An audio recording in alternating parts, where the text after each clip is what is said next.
What's up, beautiful people? It's Hershey Sunday, and I'm back with the scoop after dark. How are you? No, really, how are you? Well, whether you are at work doing your 9 to 5 or your 11 to 7, taking care of them children, being a caretaker in general, or just relaxing, I just want you to know that I am happy to have you here. Right here, you are safe and you are very much welcomed. This theme of tonight's show is wrapping up the week of February. Okay, if you can recall, we talked about self love, we talked about romantic love, we talked about platonic love, and now we are wrapping it up because we are family. Yes, we are talking about family love. The title of this show is actually called Family Matters, which is funny enough, one of my favorite nostalgic shows. Also, too, if you haven't already, it would be greatly appreciated by myself if you can like, share, and subscribe to the channel. Okay, whether you're on Spotify, Apple Podcasts, or YouTube, subscribe, like, share. It would really, really help with my numbers, and I appreciate you. So go ahead and do that if you will. Before we get into the meat and potatoes of the show, of course, since it is still Black History Month, we are going to have our Black History moment. And what I would like to discuss briefly is a Netflix series called High on the Hog. They have 2 seasons. The first one is mainly setting up like the basically how the diaspora, how us coming from Africa and bringing our cultural foods and how we cook, and how it's spread all over the country, and how we still use a lot of how we cooked um, in Africa here in the U.S. and in other parts of the country. It's so good. Like if you haven't watched High on the Hog on Netflix, please go ahead and watch it. It is phenomenal. Like I said, it has 2 seasons, really touches on individual cities in the US. Definitely highlighting Chicago, New York, when it comes to like the great Black migration. You know, when the people from down south came up north, various cities, their style of cooking, of what they carried with them from being down south. And it's awesome. It's definitely focusing on the points of lineage, food as lineage, recipes as an inheritance, food as memory and migration. The connection between all of it. You got Africa, you got the Caribbean, you got the Americas. It's phenomenal. If you haven't watched it already, if you're a foodie like I am, okay, and you love Black history, I think that you would really appreciate that a series. So High on the Hog, go ahead and check it out. It's on Netflix. What brought me comfort this week? So I had a fantastic week. I did my working out. I hit my goal number of times to go to the gym. Let me tell you, as a girly who is one not a lover of the gym, for lack of a better word, but is trying to be more intentional being active, I enjoyed it. I felt proud of myself because I felt like I held a commitment and stuck with it regardless on how I felt. I mean, just if I'm being transparent, because we grown this week, the PMS week is not always the best week. You're not feeling your best. And I went anyway.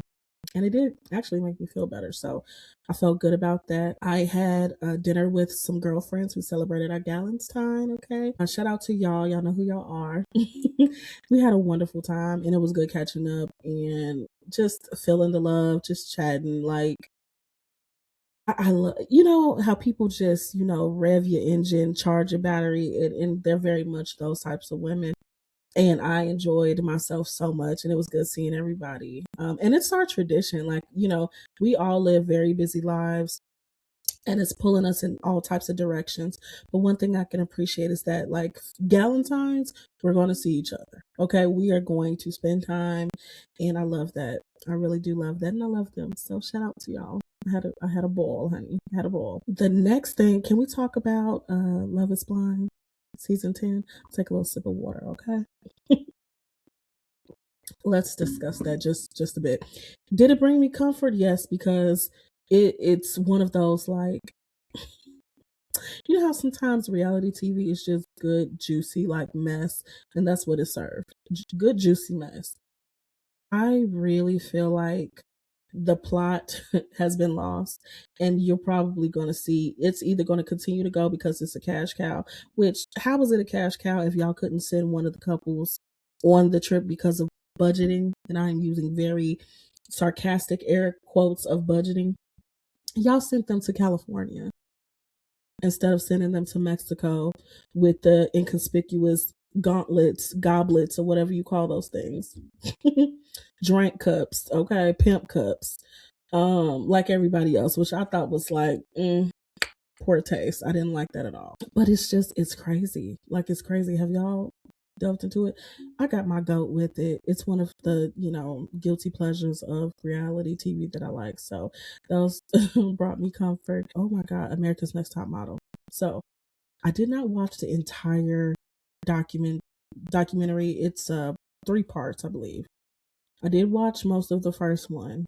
Yikes on bikes on spikes. Tyra girl, you in danger. Like, it's and everybody's to blame. Don't get me wrong for letting things go that far and that crazy, but like with anything else, heavy is the head that wears the crown. Like, Tyra, this was your baby.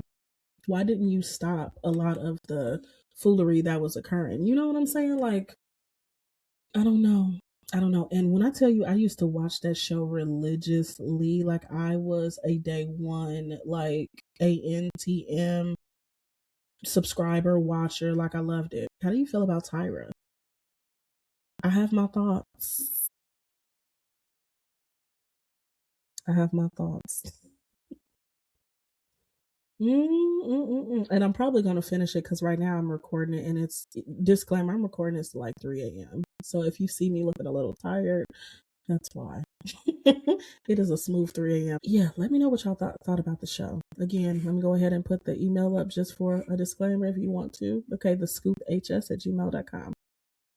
Now, okay, I know this isn't a part of our regularly scheduled outline and program of the show, but it might have to be. It might need its own little thing. But I was on TikTok scrolling, okay, and I came across this story about this pastor. He calls himself an apostle, T.D. McNutt. And yes, that is his name, T.D. McNutt. He has been under the watchful eye of the authorities, as he should, because he is this pastor. He took in these 2 young men. One is a teenager. I believe one is like 17, 16 years old. The other one is like 21. And you can clearly see that there is something a brewing, honey. Like, okay. The minor has been removed from the home because of allegations that, he'd been essayed or, something to that extent. There were some videos out of him. Very weird behavior for a man of the faith, of the cloth, if you will. And if we can be honest, and I'm not here to offend anyone, I have a problem when people use religion as a manipulation tactic, as we should all, I would hope, but especially in our community, because I feel like this. A lot of people feel that, especially if you're not the most educated, if you don't have the romp, pomp, and circumstance of being respected, some people, not obviously all, and if it doesn't apply, let it fly. But a lot of people use religion as a way to get the fame and the fortune and the accolades and the, being a person of means and of some type of stature. You know what I'm saying? And they use people who are so meek and naive to groom them and to manipulate them in religious spaces. They use, oh, I've been contacted by God and he told me he sees this over your life and I'm here to help. You abuse people through spiritual authority. And I think what I have the biggest problem of or with is that the children are not protected in a lot of cases. And I'm not pinpointing one religion versus another. That's a whole different discussion. But in the grand scheme of things, you have some that will use it to their benefit to, harm children. And where are the parents? Where are the people, these grown folks who have seen They had interviewed a mom who went to his church or goes or whatever, had seen that things weren't right. And instead of like reporting it or coming forward saying like, hey, this isn't, you just kind of letting things fly because, oh, well, that's the pastor. And y'all need to start saying stuff and saying it loudly. Like, I understand a fear of going against the grain, but children are defenseless. They are. If you want to put yourself in a situation as an adult, knowingly in a situation following whatever, BS that follows, you do that. But as you can see, I feel strongly about that because I feel like children are helpless and people prey on that. And they also prey on adults who do not have a backbone and that are easily manipulated. Um, because they have a fear of displeasing God, which is so evil to know that, well, if I tell them it's by the Lord, they're going to do what I tell them to do. How dare you? It's just sick. It's just sick. Look into it. It's all on TikTok. The young man has been removed. Thank goodness. We got to protect our children. We got to protect our children, and you have to have discernment. Just because a person has a title doesn't make them your Lord and Savior. You know what I'm saying? Like, you got to have discernment. And discernment is not disrespect. Now, speaking of protection and family, as I stated earlier, this episode is called Family Matters. We're going to talk about the breaking of generational curses. I had jotted down a few things. How hard is that?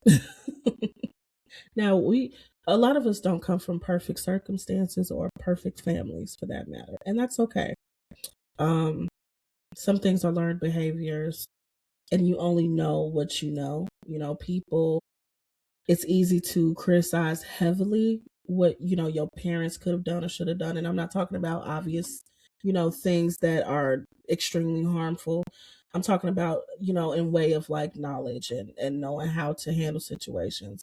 But I think the difference between us as a people, in our age range, specifically, I want to say the millennials and what would they be, like Gen Zers?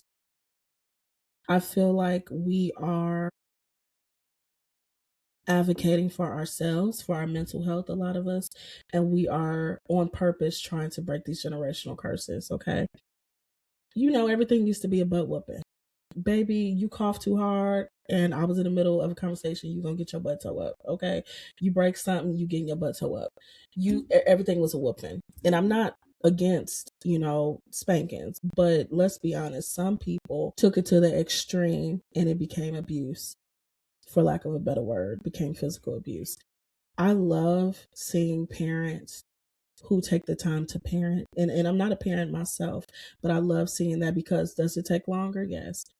It's easier to just, oh, I'm going to whoop your butt. And sometimes it's necessary. I mean, I'm not against spankings, but taking the time to talk to your child about why this is wrong, giving a teaching moment instead of giving a whooping for every single solitary thing. And then just realizing also too that these are children. Like children, yeah, kids are going to get into stuff. They're going to play. They're going to explore. You can't expect them to behave as an adult would. It's harder. It's not easier. It's harder to parent that way because you're using more effort. But to me, it just yields better fruit. And just shout out to all of the parents out there who's taken the time to break generational curses, to talk to their children, to be abreast of what their children are feeling and what they're going through, and creating a safe space that they so that they can speak to them. It could be uncomfortable, okay, especially if you have older ones in your family that is quick to give you advice, and it's like, well, look, no disrespect, auntie and uncle, or grandmama or granddaddy or big mama, whomever, but no thank you. Okay, like this was not the best example for me. I'm not going to give it to my kids. I think you're creating emotional intelligence with these kids. You're creating, like I said earlier, a safe space so they can talk to you instead of feel like they have to fear everything is going to be some type of physical pain or infliction of pain. Having the hard conversations and all of that, not passing down the traumas of what you went through. I think there's something beautiful about that. And I commend y'all. I really do. I think about it too because although I'm not a mother, at least not yet, if I were to become a mother, um, I want to be able to instill in my children um, respect for themselves and for others, confidence within themselves, and the ability to articulate as best as they can what they're feeling. You know what I'm saying? Like, speak to me about what you're feeling and why you feel this way. Reasoning, good reasoning, and good understanding. That's what I would want to instill if I had some littles. But until I do, I think about my own littles in my family, my nieces and nephews, my little cousins. I've shared milestones with them, with these people, these little itty bitty people that are now either grown or they're, growing up. And it fills my heart with joy, you know. I love being a safe space. I love being an auntie that they could talk to. You know what I'm saying? And talk about whatever they're feeling. And I'm going to listen, baby. I'm going to listen. Now, I may not be able to agree with everything. And I'm going to tell you when you're wrong. Okay. I'm going to tell you when you okay now. You doing too much. But I love it. And I think that growing up too and wanting to break those generational curses is I want to be able to be a safe space so they can have the conversation so they don't make the same mistakes that I have or anyone else have made without having knowledge prior.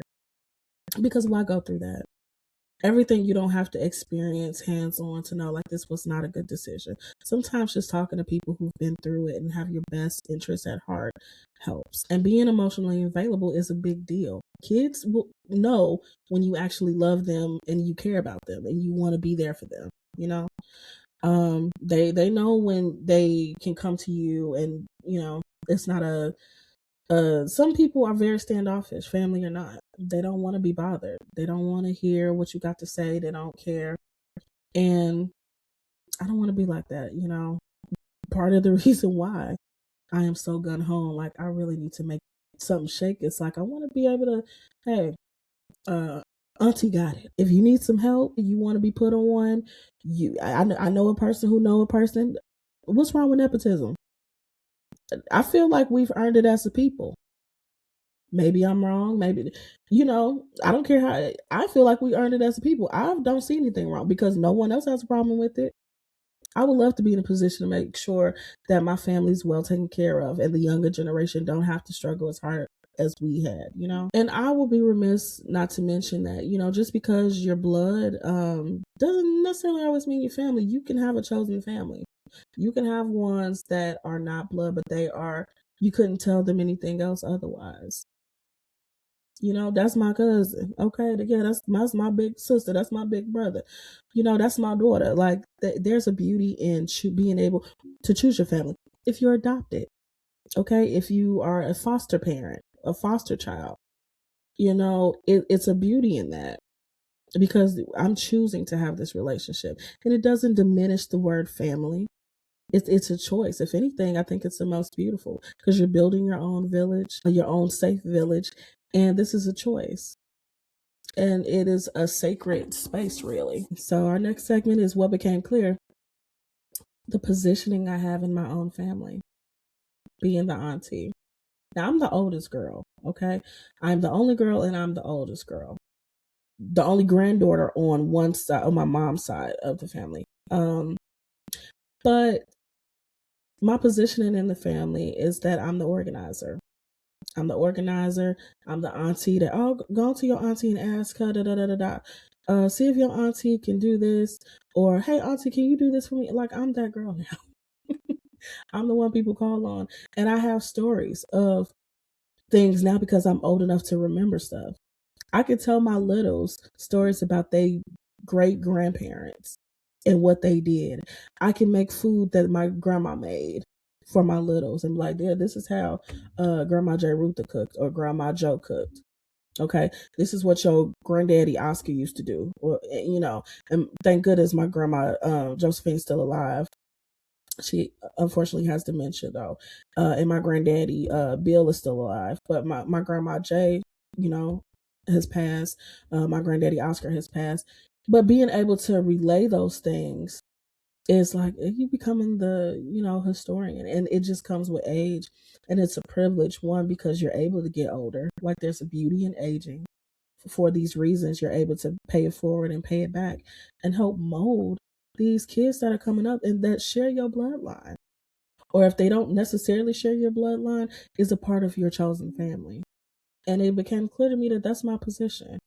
That's me. When I have my family over, if I cook a meal, my brother's always like, "Yeah, you next up. You gonna be the big mama. You gonna be big mama." I'm like, I don't have no kids, okay? Just because I'm a little chunky, don't mean I'm the big mama. But he's like, that's your nature. Like, you trying to bring people together. Like I said earlier, I threw my family reunion, and I'm gonna be honest, my family, you know, they are stoic people. Like, on my dad's side, especially the women, they're not a bunch of like emotional women at all. None of them. Like, they not a bunch of, they have emotions obviously, but they not the emotional type. But they're gonna show up. Same with the men. They're gonna show up. Matter of fact, I'm gonna be honest. I'm gonna put y'all on blast. I sent that group message about it. Some people responded, obviously, but I was kind of worried because I'm like, dang, I don't think a whole lot of people gonna show up because I didn't get a whole lot of feedback, right? A few of my cousins did. They like, oh yeah, because I'll be there, but some of them didn't. Child, I remember it clear as day. I'm setting up stuff with my brothers. My brothers were there. My other cousin Merle, shout out to Merle, came setting up his stuff. Um, my mom, obviously, granddad, and my auntie Yolanda. We setting up stuff, and I'm like, okay, it's it was a little later past the start time of it, and then all of a sudden, you just start seeing cars pour in, like cars. My cousin was on his motorcycle blasting music. Like, you see these people, and baby, they got food with them. They just marching in. I told everybody wear blue, okay, because that's our family color. Everybody wear blue. Um, it's always making me teary eyed. Y'all know, I'm a teary eyed mess. But the way they came marching in, like, no, we told you. Yeah, we may not have said it, but Heifer, you knew we was coming. It was like, you knew we was coming. Why we got to sit there and confirm? Would have helped with my anxiety. But just seeing them show up and show out for our family. And baby, we had a funky good time. Let me tell you that. Food was off the First of all, baby, we some cooks, okay? We some cooks. Everything was on there. Everything, look, I'm sounding real. Everything was on there. We cooked. I had a boombox with a karaoke mic. We were up here dancing. Cousins bringing the liquor and other stuff. We had a time. The kids was playing football and having balloons. I had balloons and stuff. I had games, card games. I got a bunch of. It was so much fun. It was so much fun, and we took our family picture. I had my auntie fly out. It was just beautiful, y'all. If you have the type of family that you can do those things with, reach out to them. Do it, plan it. We up now, okay? We the millennial cousins, we the ones.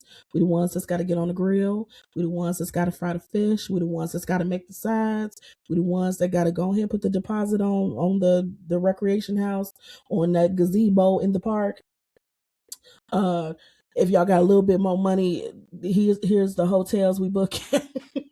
Here are the t-shirts for the family reunion. Like, do those things, because I'm telling you, life is fleeting. It goes by quickly. People grow up, people move away. Those memories will stay with you forever. So please do that. Now we are going to tootsie roll over to Ask Hershey. And again, if you have a question that you want to ask, okay, I'm gonna drive this into y'all. You can send an email to the scoophs@gmail.com with the hashtag Ask Hershey. Okay, the question I got for this week is, would you date someone your family doesn't approve of? Well, here's the thing. You have to know your family and know who has your best interests at heart, because you got some family, baby, they out to get you. Okay, they out to create a whole scene, and they don't necessarily want to see you happy. On the same side of the coin, You have family that knows you better than you know you, and they see the red flags looking like Six Flags Great America, and they know this about you, and they're like, hey, there's some things we have concern. I think when you are introducing someone else into a family dynamic, it's always a little like brace yourself, like, what are you in here for? Like, what you trying to do? Okay. Especially if you have a great relationship with your family. If they are a normal, typical family, your parents know you, your siblings, if you have them, know you, and y'all have a good relationship, and here this person comes. If they have some questions, it's fair for them to inquire, but I also think that it's fair for you to kind of decipher, like, eh, are y'all really inquiring because you care, or are you inquiring because you just don't want to see me with someone? Sometimes sometimes it's hard to see a person with someone because the dynamics do change. Not necessarily in a bad way, but it does change. Some people feel like, oh, you're taking my sister or my brother away from me because you're dating someone else. Friends feel that way. You get with someone and you may not be as readily available as you used to because you were single. You had a little bit more free time, but now that you're building a relationship, and I'm not talking about you abandoning your friends. I mean, like, normal stuff. People may have a problem with that. So I think first, kind of decipher what your family is really like and be honest with yourself on what you desire in a relationship. What are their flaws? What are the expectations of a relationship? I think you have to take all of that into consideration. Now, my question of the night to you all is, who poured into you when you were little? When you were younger, who poured into you? Was it your family? Was it your mentors, teachers, mentors? Was it your friends? Sometimes, because it's not always older people, sometimes your friends can pour into you too. Again, last episode was about friendship. If you missed it, go ahead and catch up. But who poured into you when you were little? Okay, I just want you to reflect on that. All right, beautiful people, we are about to wrap up our show with a bedtime story. Disclaimer, if you hear some scratching, okay, that is Spencer, my cat, in the bathroom. Okay. He is very hell bent on getting out of the bathroom. So that is just a little feline acoustics, if you will. So don't mind him. He's just being a little stinker. So go ahead, get your warm drink, get your cold drink, and buckle up, Buttercup. It's time for me to read you a bedtime story. This one I titled The Sunday Table. Every Sunday, and I mean every Sunday, the house on the corner of 79th felt like it had a heartbeat. Not the loud kind, the steady kind. The kind that says, you're home. Grandmama came from a small town in Mississippi. Dirt roads, red clay, porch swings that creaked like they had something to say. She learned early how to make something out of nothing. How to stretch a meal, how to stretch a prayer, how to stretch hope. Granddaddy, North Carolina born, Chicago raised.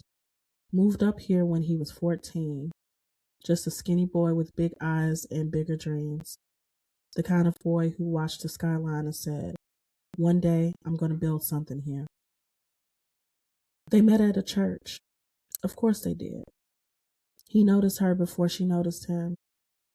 Said she had a way of walking that looked like she trusted God with every step. They fell in love the slow way, the steady way, the write letters, save money, hold hands on the bus kind of way. But children didn't come easy. And in those days, people didn't talk about that much. They just whispered. They prayed harder. They waited longer. Years passed.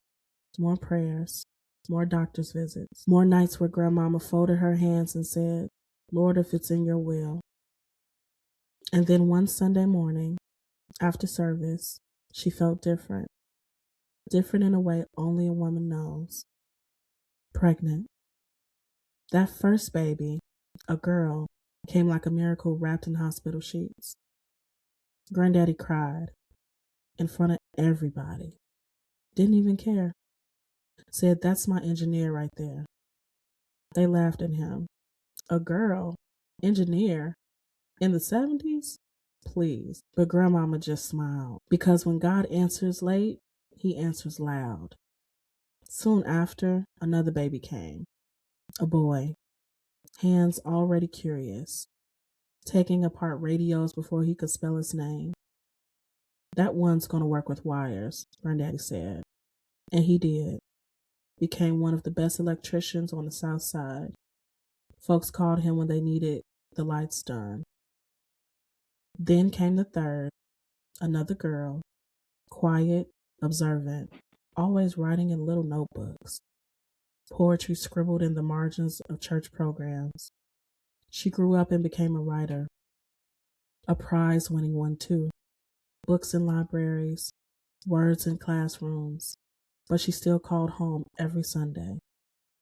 And then, when they thought they were done, the baby, another boy, the surprise. Came fast, came loud, came with lungs that let the whole hospital know he had arrived.